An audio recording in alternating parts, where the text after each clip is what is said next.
Hello everyone, welcome to today's news analysis. We are doing the Indian Express papers, Chandigarh edition. Now today's topics are the NCT bill. This was cleared by the Lok Sabha, as you can see on the front page. Number of bills were introduced, some of them were passed. So we have one which was of interest, was offshore areas mining bill. So this seems to be important, especially from economy point of view, which is GS3. Then the next one is laptop imports. So the Union Government Center has brought in restrictions on import of laptops. So this seems to be in line with India's initiatives of promoting electronics manufacturing in the country. So again, we will revisit the schemes of the Union for electronics manufacturing, right? So we will revisit that topic. Then Article 370 is being heard in the Supreme Court. So more discussions on the same. We will hear the arguments, right? I've summarized them. With reference to the Ukraine-Russia war, we have Jeddah summit. Jeddah is a port city of Saudi Arabia. And this summit is going on, which also includes India. So they're basically discussing as to how this tension between the two countries can be eased. From the editorial and opinion section, we again have the NCT bill, which is discussed. Then we have an editorial on the recent downgrade of the US economy by a credit rating agency known as Fitch. Yesterday we discussed this. So same thing is mentioned in today's editorial. From the economy section, we have the data protection bill. So same repetition, and PMI data for services. Up till now, we were having PMI for manufacturing, but now we have PMI for services. So it is doing well, service sector is doing well, that's what. So let us come to the front page now. First topic, Lok Sabha clears bill that clips Delhi government wings. Okay. So yeah, so NCT bill was introduced. Earlier it was an ordinance, then a bill ordinance has to be enacted by the parliament eventually to become law. Okay. Ordinance is a temporary law. Okay, NCT bill. So one important point is that it has increased the powers of Lieutenant Governor. Lieutenant Governor has, he's the final authority on executive matters. In case of difference of opinion between the CM, the Council of Ministers, and the Lieutenant Governor, the will of the Lieutenant Governor shall prevail. So this is now explicit. And over here, one more thing, there is this use of expression, the governor will act in his discretion. So this discretion has been replaced with sole discretion. That is, on his own, he can act. So more powers to Lieutenant Governor. He's the final authority, final executive authority with reference to the state of Delhi. Secondly, it is National Civil Services National Civil Services Authority. So this was already created via an ordinance. So same has been confirmed by the legislature. So this, what does it do? It is for matters of appointment and transfers of civil servants in the Union Territory of Delhi. So normally there was disagreement between Chief Minister wants somebody appointment, Lieutenant Governor wants somebody else for that post. So there was a lot of disagreement. So to solve this authority is created. This will comprise of the Chief Minister and two senior bureaucrats, right? So two bureaucrats would be there. They will take decision on the basis of majority. So normally in other states, the CM is the final authority, but here two bureaucrats are made equal to the Chief Minister. So this is it. So these two things are mainly covered in part of the NCT bill. There will be a lot of things actually. Now talking about Delhi, we should know more. Delhi, as we know, was always there. It was a capital, but it got statehood via the 69th Amendment Act. This you must know, especially with your prelims. Mains also repeatedly questions are asked in the last few years, especially after the Aam Aadmi Party winning and the conflict between Lieutenant Governor and CM taking place. So 69th Amendment Act provides for the arrangement of the legislature, of the chief minister, of the Lieutenant Governor. All that is coming from here. And 69th Amendment created an article in the Constitution known as Article 239AA. So this concerns Delhi, how Delhi would be administered, etc. So this is coming from here. Moving on, next we have the laptop imports. Laptop imports will require license. Government keen to boost local industry. Okay. So Union government has restricted imports of personal computers, laptops, palm tops, microcomputers, you name it, with immediate effect. So this has already taken place. With immediate effect, it has taken place. So the newspaper feels it is done to boost local industry, to boost Indian local industry. Okay. Now some data over electronic imports. So first it is telling us about the laptops. So in value terms, in US million dollars, it is dollars.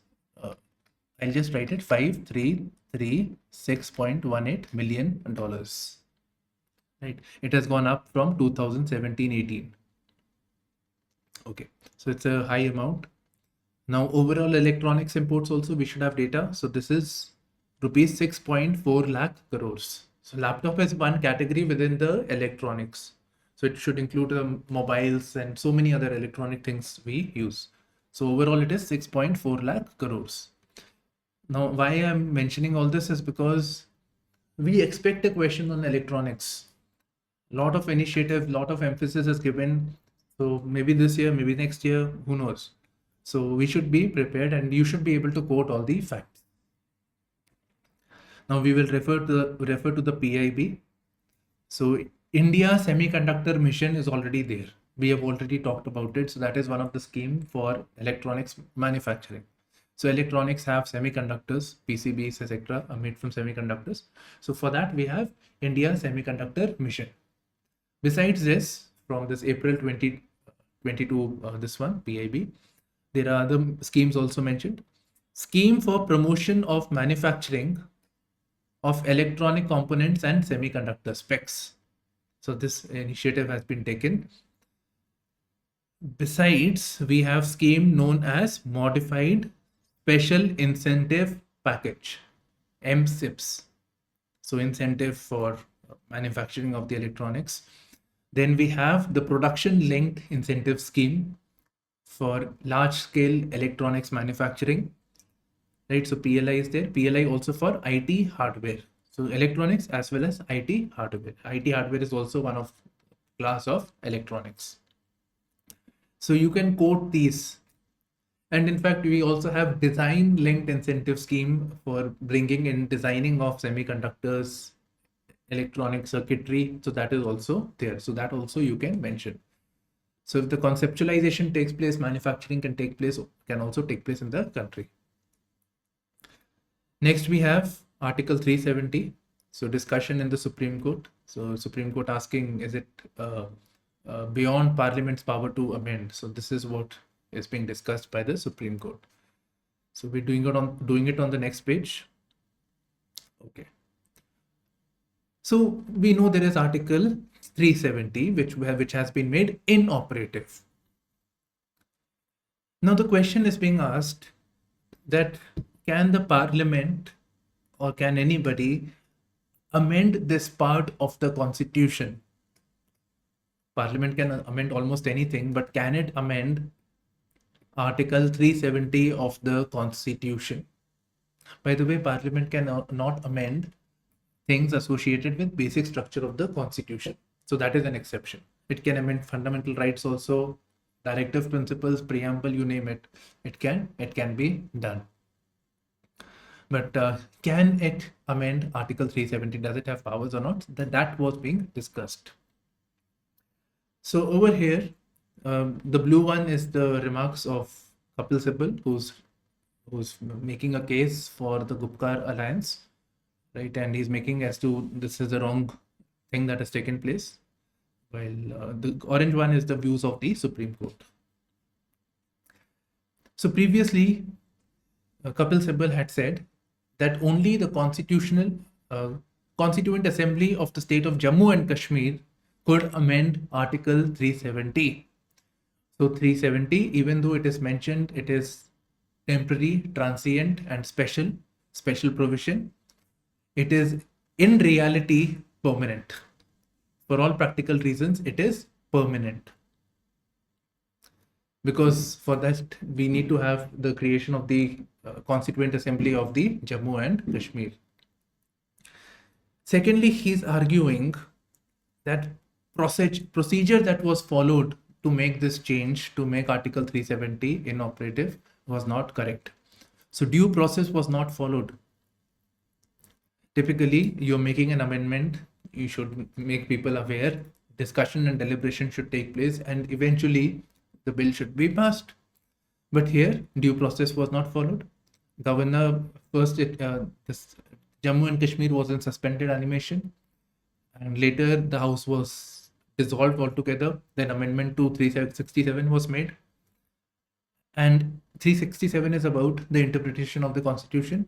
And then on one fine day, the government on 11 a.m., it introduces the bill without any prior discussion.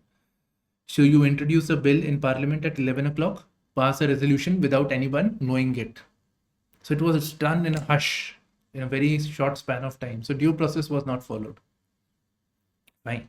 So mainly Constituent Assembly, due process not being followed. So these are the 2 points that are mentioned. While the Supreme Court judges are saying that how can it be that nobody can amend it, right? The Constituent Assembly is not there.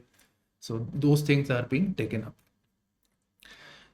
Now over here, the Chief Justice of India has made an observation. He says that he agrees that for the state of J&K, for other states, we can pass Parliament can pass the State Reorganization Act and can amend can make changes to the boundaries of the state, can even remove the state altogether.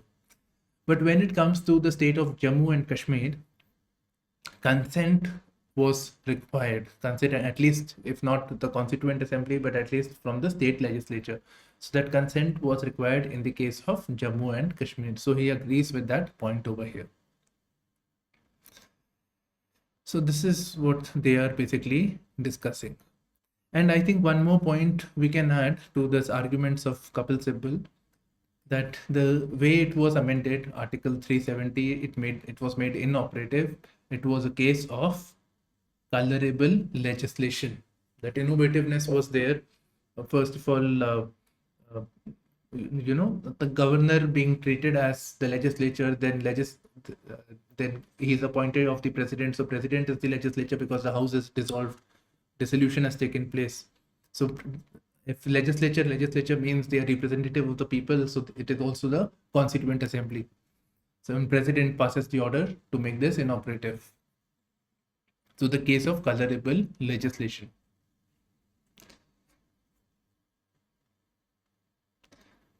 Some local news. Agri Marketing Board Secretary slams Market Committee. So when we talk about agricultural marketing, it's Mandi area where agri markets are there. Farmers have to sell it at the APMCs. So he's saying that there is unhygienic conditions. Management is not good. Heaps of garbage are there everywhere. Now here, obviously, what we can look at is agricultural marketing in itself is an important topic. So this we can prepare from GS3 point of view. Mandi reforms and reforms in the APMC. The farm bills were also introduced, right? So the main theme was market reforms for agriculture. Facility launched for senior citizens to get online hearing and maintenance cases. Now here I will like to put it in the bigger picture, that is issues concerning the elderly from the GS1 point of view, society point of view, so that we can prepare, right? So issues concerning the elderly population. So There is already policy and schemes also for the elderly. We can refer to the PIB for that. So that can be done. Next, there was a regional summit where there were states of Punjab, Haryana, Punjab and Haryana are only mentioned, and the center. So they were discussing the issue of agriculture. So here, main discussion was on stubble burning. Stubble burning, I hope you know. So after the end of the Kharif season, when the harvesting takes place, for example, paddy is grown. So the paddy is harvested. Let's say this is the plant. So the seeds are over here, seeds are taken away. The grass or the stubble remains as it is. So to clear off this land for the next cycle of cultivation or the Rabi cycle where wheat is grown, so the land has to be cleared quickly. So what they do is they burn the fields. So they burn the stubble, right? So that happens. So this is a very, very important topic, stubble burning. It is always there in the news. So a lot of emphasis has been given in the recent years. So here the Punjab government is saying, center, that we can treat this stubble like you can see. So we'll provide some arrangement that we can transport the stubble to neighboring states. And on the other hand, the center has lauded this Haryana, the state of Haryana, for efforts to reduce stubble burning. I have a complete analysis on that. We will put it separately. Some other time we will do it.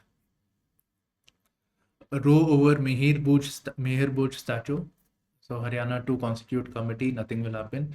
Okay. Now Mihir Bhoj is a very, very important subject. He was a very important king for the Pratiharas. He was a 9th century king.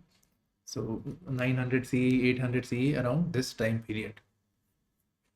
Now we need to have an answer or a short note ready on the contributions of Mihir Bhoj. So that can be done. It's you refer to the Wikipedia, the best comprehensive page. A lot of information is provided over here, so it's very simple. And second one is you should prepare a note on the tripartite struggle also, since it is there in the news. Although this is optional territory, but these days there is hardly any difference between GS and optional. In fact, sometimes I feel optional history is easier than GS history. Okay, so note on tripartite. So prepare this also. When you start medieval history, that is the first topic, which is tripartite struggle. Next is Ministry of Home Affairs informs Rajya Sabha that Punjab is among the top 3 states with most drug cases. Punjab is being focused because this is the Chandigarh edition. Okay, now here drug issue is almost everywhere, right? And border states are more concerned with this. Now, the need for a drug policy, that is a subject which is important. What needs to be done to deal with the issue of drugs? So we should have pointers ready. So drug trafficking and all those things. So this is under the GS3, and questions have been asked on trafficking of drugs, but it has merged drug trafficking with weapon, etc. Weapon trafficking, arms trafficking. Okay. Over here, I'll just briefly tell you about the overall thing. So drugs issue. The main focus of the government is on the supply side of the drugs. For instance, cases under the NDPS Act, Narcotics Act, Narcotics Act, psychotropic substances. So anybody who has it, stringent punishment is given if you are in possession of it. So stringent punishments are provided for this. So next is the focus is on border surveillance. Drug trafficking coming from outside of the country. For example, Pakistan is using drones to supply drugs in India. So border surveillance is being done. Then we are talking using diplomacy also. There is a concern that India is surrounded by the Golden Crescent and the Golden Triangle. In fact, recently Mr. Jaishankar or Prime Minister Modi, they suggested it should not be called Golden Crescent, it should be called Death Crescent and Death Triangle. So this is the belt, Afghanistan, Pakistan, Iran, the West, Central and West Asia region, and this is your Laos, Cambodia, northeast, bordering northeastern states. So India is sandwiched between the two drug hubs where drugs are there. So we're dealing with the supply side. That is the main focus. In fact, we should catch the culprits and all those things. That is what the theme in the newspaper also. Now, what we also need to do is address the demand side issue. So here we should focus on drug awareness. That's the first place in schools and colleges to create awareness of the drugs so that the youth do not get into the issue of drugs. In fact, parliamentary panel for inclusion of drug awareness in school and college curricula. And parliamentary panel associated with Ministry of Home Affairs. Now here you can see that there is lots happening in the parliament at the committee level. This is a parliamentary committee. So drug awareness, then community engagement can be done. For example, engaging Gram Sabhas in rural level. So that is the lowest level of governance. So that could be utilized for creating awareness, and maybe vigilance also on the matters of drugs.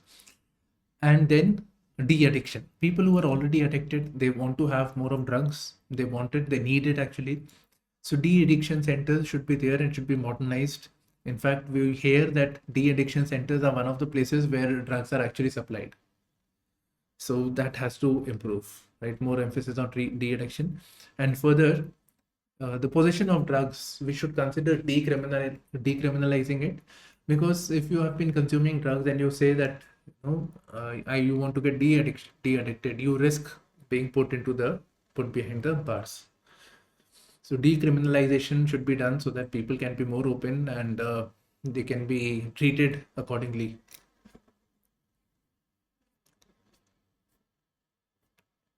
Moving on, some regional news. Opposition walks out of over Manipur. RS passes 3 bills.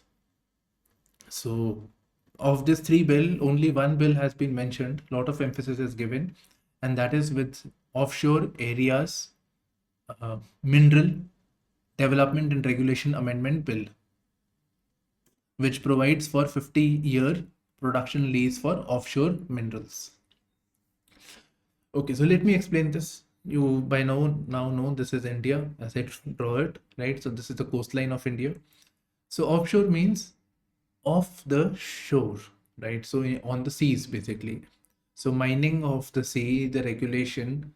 So they have made a law so that this area can be given on lease for mining activities. So how will it help? The seabed in particular has a lot of resources, untapped resources. Earlier, we used to only talk about the natural gas potential of the coastline. So this will help, energy security issue. But besides this, we can also look at seabed mining for the rare earths and strategic minerals. So a lot of these things are there on the seabed. So ice, methane, cobalt nodules. So a lot of things are available at the bottom, and they can be actually be just picked up only. The only thing is at the seabed, it is a bit difficult to pick up.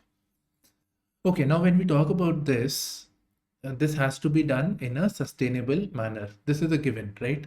So if they talk about this, they will also talk about sustainability. Now this overall thing, offshore area mining comes into the ambit of blue economy. Right, so blue economy. So economy associated with the color blue or the ocean. That is it. Delhi to be at Ukraine talks table in Jeddah. Jeddah, as I told you, it's a port city of Saudi Arabia this weekend. So there are 30 invitees. So 30 are there, which includes India. It includes Poland, UK, US, as well as African countries like South Africa and Zambia.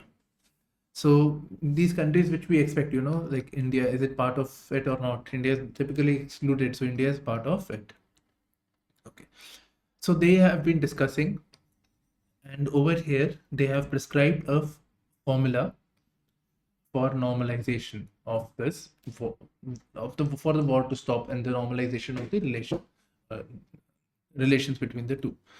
So they are saying, first of all, withdrawal of Russian troops from Ukraine, release of prisoners of war, so release of prisoners to take place. After this moving of the troops, obviously, restoration of territorial integrity. Further, guarantees on nuclear safety. Nuclear safety, food and energy security. Plus, last one, a tribunal for those responsible for aggression and security guarantees. Now, a tribunal is there, fine. Next, if tribunal is there, Putin will be in jail. I mean, if they can actually do it. Then this one is nuclear guarantees on nuclear safety. Now, I'm not very clear, nuclear safety of whom are they talking about? Nuclear safety of Ukraine or nuclear safety of Russia? So if you can imagine the map of Europe, right? So Ukraine is a buffer state between NATO countries and Russia. So there was a concern that Ukraine will become part of NATO, and therefore this Russia decided to invade. This is what Russian side has been saying, that this special military operation is done and they are attacking the nuclear facilities also. So Russia is concerned that NATO will provide nuclear arsenal to Ukraine and it will naturally be used against Russia in case of tension. On the other hand, Russians have been attacking nuclear facilities, nuclear sites, energy sites. So this is of course of concern for Ukraine people. If radiation leak takes place, it affects the people in the Ukraine region. Further, Russia has been saying that we may use nukes if we lose the war. Okay, so this is it. So these are the main points, and if with the point on tribunal, I don't think any normalization can take place. Moving on to the editorial page. So this editorial is on it's concerning the NCT bill, National Capital Territory Bill. Now over here, what it's basically saying is that there are regional parties who have supported this bill in the Rajya Sabha and supported the NDA government. This bill is an attack on the idea of federalism. It's an attack on the idea of federalism, regional autonomy, and therefore these regional parties should not have supported the NDA. Today it is for Delhi, tomorrow it will be for you. So that is what it is saying. They're saying that the newspaper is saying, editorial is the opinion of the newspaper. So the bill strikes at the heart of federal compact. Here the center is seeking more powers in governance of the state. So federal compact and privileges central power and will. And further, it makes the elected government of Delhi bow and bend to the bureaucracy. Bureaucracy has been given more power vis-a-vis the elected representatives of the state, which includes the chief minister and the council of ministers. Now moving to the next article that we are covering is the downgrade. This is about the downgrade of the US economy by the credit rating agency known as Fitch. So initially US was rated as AAA. Now it is rated as AA+. So that downgrade has taken place. And it has given 3 reasons. In the newspaper, only 2 are mentioned, although it says 3. So one is poor performance on fiscal metrics. Second issue is deterioration in governance. And third point, which is not mentioned, is US capital going outside of the country. We have been hearing foreign portfolio investments of foreign institutional investments coming to India. So money is from US is going outside of the country. So because of these 3 factors, the US economy has been downgraded. Okay. So let me cover these one by one, right? And then comparison with India. We should know about India, that's all. Okay. Fiscal metrics, so poor performance. So in US, there was a tussle going on between the US government headed by the president and the US Congress over the issue of debt ceiling. So debt ceiling, like in India, we have fiscal deficit, right? So how much money It's basically expenses minus revenue is fiscal deficit. If there is more expense, there is fiscal deficit. That money then has to be borrowed. So the government works on borrowing, right? If you're working on fiscal deficit, if you're spending more than what you are earning, then you are working on borrowing. So there is a limit in US as to how much you can borrow. So that is known as debt ceiling. So the debt ceiling they have already breached, or they are about to breach. So they wanted president wanted more exemptions from the Congress. So there was a tussle going on between the two. So presently it is at 6.6% of the GDP. What? The debt ceiling. This is very similar to the fiscal deficit. Okay. Now because of this, because of more borrowing taking place in the US economy, the government is borrowing more money for running its government, and it has to pay a high interest burden, which is of 3.6% of the GDP. Now with India's case, our fiscal deficit is at 6.4%. And the NK Singh committee had recommended 3% of the GDP. That our fiscal deficit should be 3%. Our expenses should exceed our revenue by only 3%. This was allowed to go higher because of the situations created by the lockdowns during the COVID time. And our interest burden is 15% of current receipts. How much money is coming of this? 15% goes on interest payment, the money that we are borrowing to bridge the fiscal deficit. Fine, so these facts you should have. And tax to GDP ratio had been recommended at 60%. We are at 65% of the GDP. Okay, so fiscal metrics is not good. Then we are having tussle between the president and the Congress. So this has been referred to as deterioration in governance by Fitch. Third is obviously outflow of capital. So this reflects lack of confidence in the US economy. We can put it that way, right? So these three are main issues. Now over here, it's saying that this is an overkill. This downgrade is an overkill. Nobody doubts the credibility of the US economy or its ability to pay back its lenders. So this is unwarranted. It is not justified. It's a very strong criticism of the economy.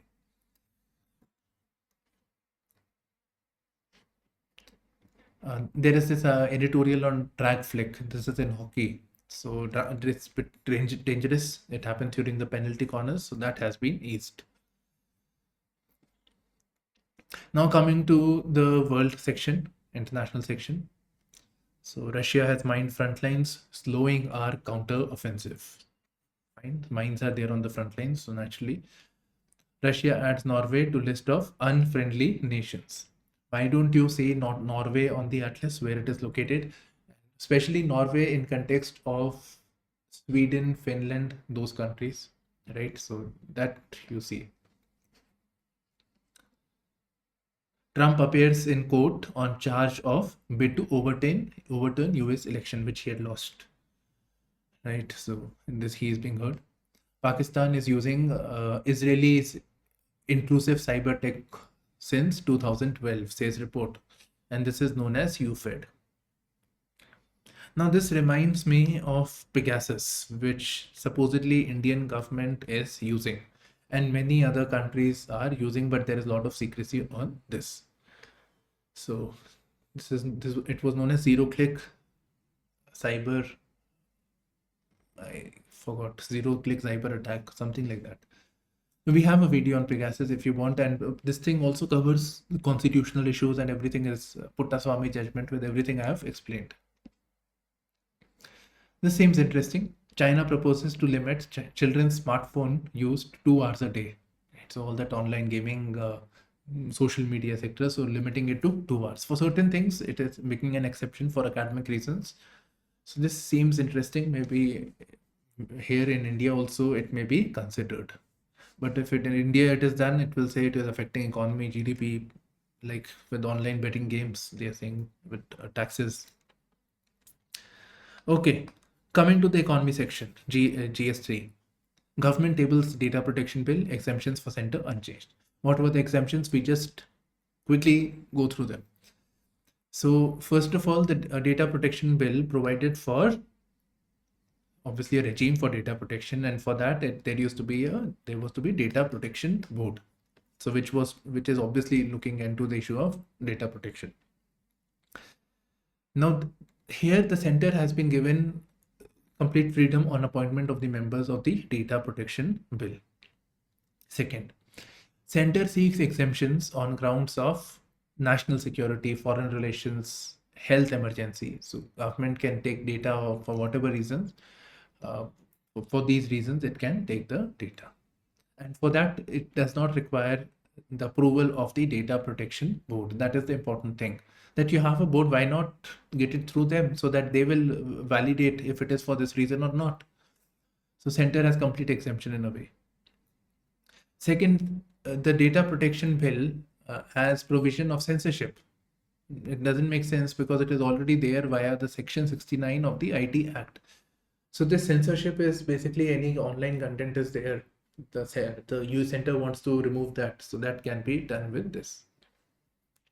So these are the 3 points that are being discussed with reference to the data protection bill.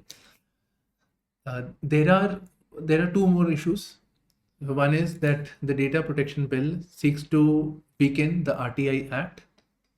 So one is we have data protection, and other is release of data, right to information. So there is a section 8(1)(j) of the RTI Act. So this is being amended. It says that a public authority, it prevents release of information of a public authority from sharing anyone's personal information on 2 grounds. So personal information on 2 main grounds. That this disclosure will have no bearing on any public activity, and secondly, it affects the unwarranted privacy of the person. So no bearing on public activity, and second one is about privacy. So this is another exception has been made to the RTI Act. Okay. Last point with reference to the data protection bill is the blacklist approach that is being followed. Now, earlier bill, there was the white list approach that was to be followed. That is, the government will see if adequate safeguards are being put in place by the data fiduciary, then approval will go. So that is whitelisting, that is, it has been vetted by the union government. But now they are saying anybody can take the data. If wrongful conduct is seen, we will blacklist them. So this obviously is a compromise over here when it comes to data protection. Now here you may think as to why are we concerned about center having more powers on appointment of DPB as well as exemptions. You see, in India's case, government is holder of lot of data, right? So government should also have put in place safeguards for data protection. So it cannot be subject to exemptions over here. So that is one thing. Plus allegations that government misuse the power for its own political ends, political power, party in power. So that is also another concern. So DPB is Data Protection Board is supposed to be a check on the government that adequate safeguards are being done. They are following the rule. They're following this law created by the parliament. Having a complete say on appointments of the DPB, they can have people who will go by what the center wants. So that is the main issue. And when you already have a data protection board, why do you want exceptions independently for the center? Next is services PMI at 13-year highs, right? So service sector is doing well. We have talked enough about the PM Purchase Managers Index. It's released by the private agencies, S&P Global, IHS Markit, and International Supply. I'm forgetting the name, but you just Google PMI, you will get it. Okay, explained section. I am not covering So it's telling us about how Jan Vishwas Bill proposes to deal with substandard drugs. Now here we should just know what is the Jan Vishwas Bill. Jan Vishwas Bill is a bill introduced to provide for ease of doing business. And it says that if any offense is committed, a lot of offenses while doing business in India. So a lot of offenses take place for which they could be put in jail. So a lot of these offenses are decriminalized, or they are made compoundable. Non-compoundable have been made compoundable. Compoundable means that a criminal punishment for which you were to get a jail term has been converted into a fine. So that has been done. Now imagine selling of a substance. So number of laws have been changed. One of them is, for example, changes in the drugs department. So law associated with the drugs. So if let's say substandard drug is there, imagine somebody dies because of this. So for that, if a person pays a fine, that is fine. The company will not be, the officials will not be in jail. So this will eventually lead to ease of doing business. It will encourage investments into the country. That is the overall idea. So it has amended 42 laws.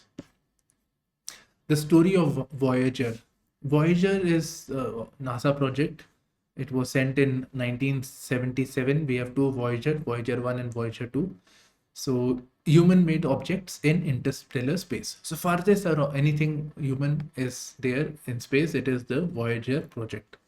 So we have two Voyagers. They are very, very far away, 24 billion kilometers away, and Voyager 1, and other one is 19.9 billion kilometers away. Now, why are we talking about it? Why are we discussing it? So we had lost connection with the Voyager. Now again, we have been able to, get the connection back. So contact has been created again with the Voyager. We have one more on nuclear weapons in India. I'm not doing it, but yes, we should know about the nuclear doctrine. So that you may refer to. Right. So this is it from today's